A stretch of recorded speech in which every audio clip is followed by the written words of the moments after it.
Rodrigo Guzmão, médico neurocirurgião, trato pacientes com dor e com doenças na coluna. E uma dúvida muito comum é: será que meu estilo de vida, será que o exercício físico que eu faço ou o peso que eu carrego influenciam na formação de uma hérnia de disco? Bom, a formação da hérnia de disco, ela é o que a gente chama de multifatorial, né? Tem então uma predisposição genética, ou seja, a composição do disco intervertebral, o alinhamento da coluna, é uma coisa que a pessoa já nasce com ela. E isso pode facilitar ou até prevenir a formação de uma hérnia de disco. Mas, com certeza, o esforço físico realizado de uma forma errada e, além disso, um esforço físico realizado além das nossas capacidades, tá, influenciam demais na formação de uma hérnia de disco, na medida em que o aumento da pressão no sentido da gravidade em cima do disco, de uma forma errada, ele pode provocar uma inflamação e até um rompimento das fibras que seguram o disco intervertebral no lugar.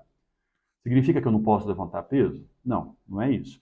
Significa que a gente tem que treinar o nosso corpo para realizar os movimentos, levantar o peso que a gente está querendo fazer.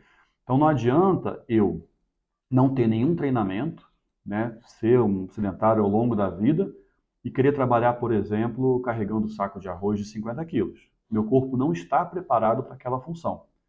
Tá? Não adianta eu querer ficar horas e horas sentado, curvado, numa posição ruim no meu computador, se eu não treino para aquela musculatura ganhar uma força, ganhar um tônus, para manter uma postura minha ao longo do meu período de trabalho. Então o problema não é o quanto você carrega de peso, não é o exercício, mas é querer fazer movimentos sem o devido treinamento.